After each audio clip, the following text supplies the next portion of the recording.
Fellas, there's been some amazing strikers in the UFC, and right now we've got so many good strikers in the UFC, a lot in every weight class. You know, it's got a perfect mix of wrestlers and strikers in the UFC. But today we're going to be taking a look at every single weight class in the UFC, and we're going to be picking out what, in my opinion, is the best striker in every UFC weight class. This is based on multiple reasons, and I'll explain why when I go over them. Please let me know any video suggestions you've got, and please let me know if you agree with this video and you agree with the takes, or if you have any takes on your own. But we're going to go straight in there with the heavyweight division, which has a fair few strikers in there. I'd say it's more of a grappling dominant division, but there's a couple of strikers in there. And I'm going to go with Cyril Gane. Before I get into why I think it's Cyril Gane over, well, I think it's Cyril Gane over people like Aspinall, for example, is because I've not seen enough from Aspinall. Like, he starched Marcin Tybura, and what else has he really done? And then Sergey Pavlovich, I'd say he's definitely the most dangerous striker, but when it comes to pure striking technique and just overall as a striker, I'm going to have to give it to Cyril Gane. He's outstruck every opponent, and before everyone goes, what about Francis Ngannou, what about John Jones? What I'm trying to say, he's never really been outstruck on the feet. No one's been able to, crack the code on the feet. He beat Volkov, he beat Derek Lewis, he beat Taito Ivaza, he beat Junior Dos Santos, so on the feet, you've got to give it to Cyril Gane. He knows what he's doing. Great placement as well. And I think he's the most athletic heavyweight in the UFC right now. The way he moves, he doesn't move like a heavyweight, does Cyril Gane.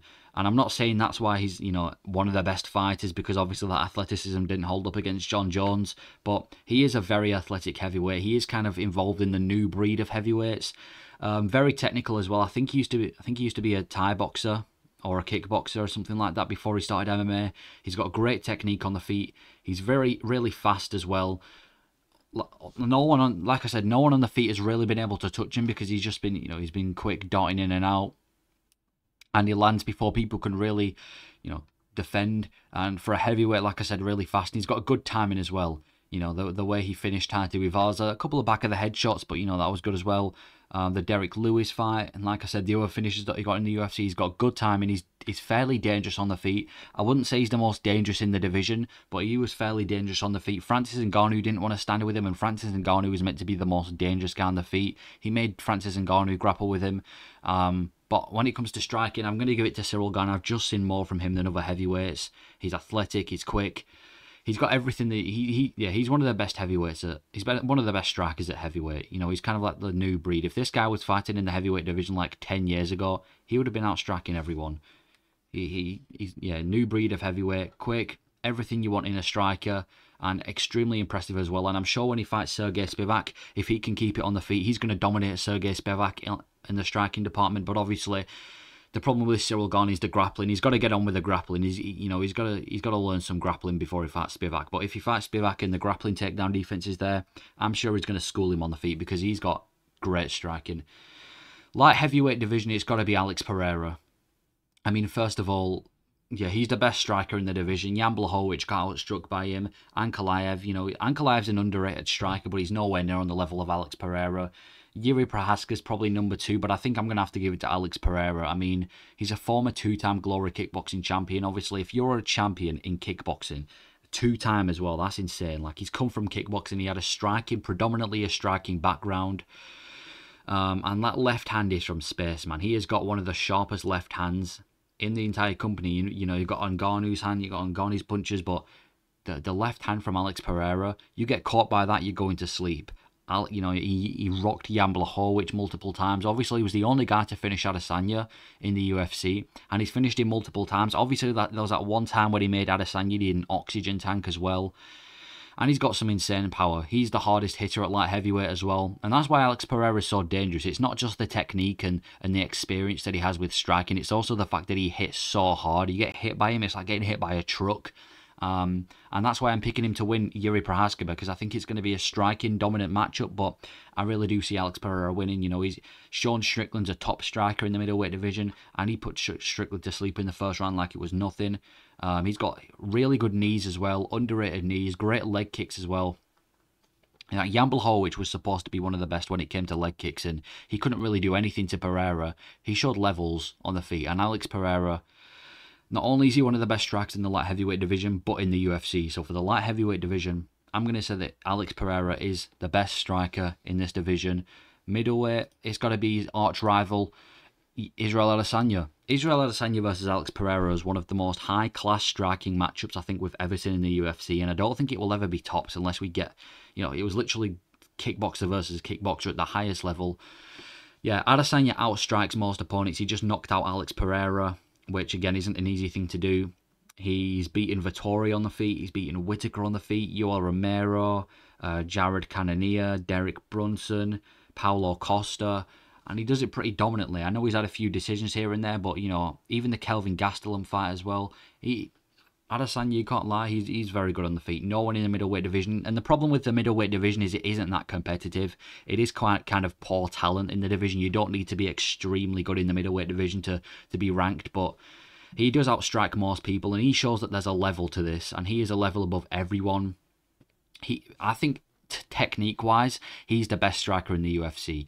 The shots that he throws, the technique, and the fact, like I said, no one's really been able to do anything to him on the feet. Maybe Jan Blachowicz got the better of him, but that was at a different weight class, Adesanya's unnatural weight class. So I think technique-wise, he's the best striker in the UFC. Like I said, outstrikes a lot of strikers, and I don't think anyone's going to be able to do anything to him. I think he's going to finish Sean Strickland, and Sean Strickland's not a bad striker at all. He isn't a bad striker, but Adesanya's most likely going to finish him. Yeah, he came from a kickboxing background in Glory Kickboxing, just like Alex Pereira as well. So he's got that on his resume. Yeah, he's one of the best strikers in the UFC.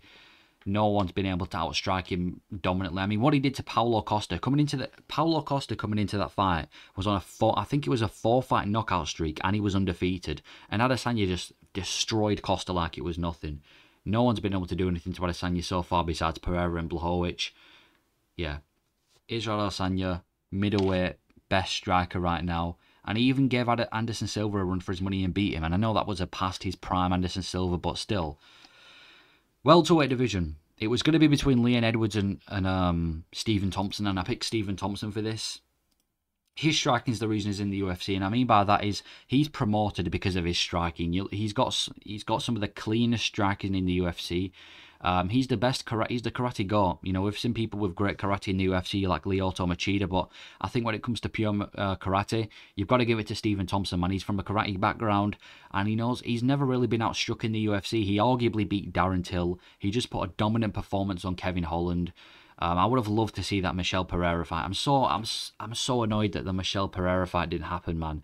I really wanted to see that at UFC 291, so that's unfortunate. But yeah, he dominated Kevin Holland on the feet, which was impressive. Made Kevin Holland quit that 4th round, I think it was. That was tough to watch because he was battering him so badly. And he has some of the best combinations in the UFC. Jumping switch kicks. He's got everything. If you watch Stephen Thompson highlights, his combinations are insane. Damaged Masvidal as well, and that was Masvidal before he was old and washed. Stephen Thompson, you can't lie, one of the best strikers. The problem is he does tend to be put against grapplers a lot, like Bilal Muhammad and people like that. But when it's a striker versus Stephen Thompson, it's very unlikely that Stephen Thompson's going to lose because he's one of the best in the UFC. I'd love to see Stephen Thompson versus Leon Edwards, and even S-tier strikers can't hang with him. You could be one of the best in the UFC, doesn't necessarily mean you're gonna stand with him. Even people, Stephen's beaten people like Jeff Neal as well, who's a great striker, and Vicente Luque.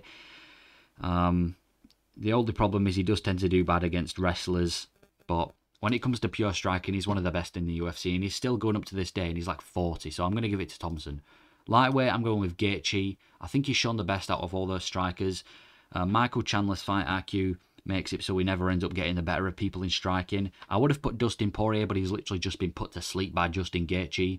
So I'm going to have to give Gaethje. He's slept people like Edson Barboza before, who, he's one of the best kickboxers in the UFC. He outstruck Michael Chandler, outstruck Dustin Poirier, destroyed Tony Ferguson, and that was when Tony Ferguson was on a winning streak as well. So yeah, he's a scary guy, Justin Gaethje. He's an absolute dog. He will, and Fiziev. I forgot about Fiziev. Fiziev was one of the best strikers in the division, and Gaethje outstruck him as well. you got to give it to Gaethje, man. He's an absolute dog. He's got scary knockout power. I'd say one of the hardest hitters in the lightweight division. And his technique has improved a lot. You look at him back in like 2018, he was just sloppy. You look at him now, he's improved his technique a lot more. He outstrikes strikers, and he hasn't been outstruck in years. It's been years since anyone's really been able to beat Gaethje on the feet. His last couple of losses have been due to grappling against people like Oliveira and Khabib. So I'm going to give it to Gaethje at lightweight division. No one's been able to outstrike him for ages. He's just been beating everyone, and if that McGregor fight happens, I've got no doubt that he's going to school McGregor on the feet. So I'm going to go Justin Gaethje for lightweight, and if he beats Islam or Oliveira, let's be honest, it's going to have to be on the feet. He's going to have to drop one of them on the feet and then go for a finish. But yeah, striking wise, I think he's the best in the lightweight division. Featherweight, I don't need to talk much about this one. It's Alexander Volkanovski. He's one of the best strikers in the UFC. No one can do anything. You know, Max Holloway coming into that fight, I'm the best boxer in the UFC, baby. Holloway got destroyed by Volkanovski in the third fight. And notice how Volkanovski breaks everybody's face when they fight. Brian Ortega's face, destroyed. Yair Rodriguez's face, destroyed. Holloway's face, destroyed. Who else did he fight? Korean Zombie's face, destroyed. All these people that he's fighting, they can't do anything to him on the feet. He's breaking everyone's face. It's not even Islam Makhachev. It's not like they're coming out with just a bruise. Everyone's face looks like they've just been brutalized after they fight Alexander Volkanovski. He's very, very fast. He's hard to hit as well. And he's a very high volume, high pace fighter. It's not like he goes hard for 1 or 2 rounds and then slows down. He'll be going until you finish. Or if it goes to a decision, he'll make sure he's battering you every second of that matchup. Volkanovski's an insane striker. And yeah, he's such a good striker, man. It's so interesting watching him fight. I can't think of anyone that like I'm going to bring the Max Holloway example as well. Max Holloway coming into this fight was, you know, he just absolutely destroyed Calvin Kattar and beat Yair Rodriguez on the feet. Holloway was doing insane when it came to striking. Volkanovski came and made Holloway look like an amateur.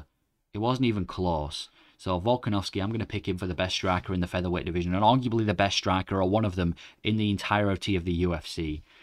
He's so good with everything he does. He's fluid, he's fast. Volkanovski is like an ideal fighter. Next, we've got Bantamweight. I'm going to go Sean O'Malley. He's got great power in the division, one of the hardest hitters in the division. You see the way he sleeps people. I think he's like one of the only people in the Bantamweight division to get an absolute like put-to-sleep knockout as well. He only really has trouble when grappling comes about. Like, you see him when he's fighting people like Peter Yan and, you know, when he lost to Marlon Vera. It only tends to be grappling exchanges where it's like ground and pound where he tends to do bad. And he's going to be fighting still in this Saturday, so hopefully he's found a way to overcome that. But he's really long and rangy, which helps him as well. I think he's the tallest guy in bantamweight right now. And he's super fast as well. He's got some of the most slick striking moves, very entertaining to watch. He's got a dangerous right hand as well. His kicks are amazing as well. He's got so many highlight reel knockouts, and I'm sure there's going to be more to come. I would have loved to see that Pedro Munoz fight if it happened. Unfortunately, he poked him in the eye. But I want to see Sean O'Malley, and if he can knock out Aljamain Sterling this Saturday, that's going to be insane, because Peter Yan couldn't do it.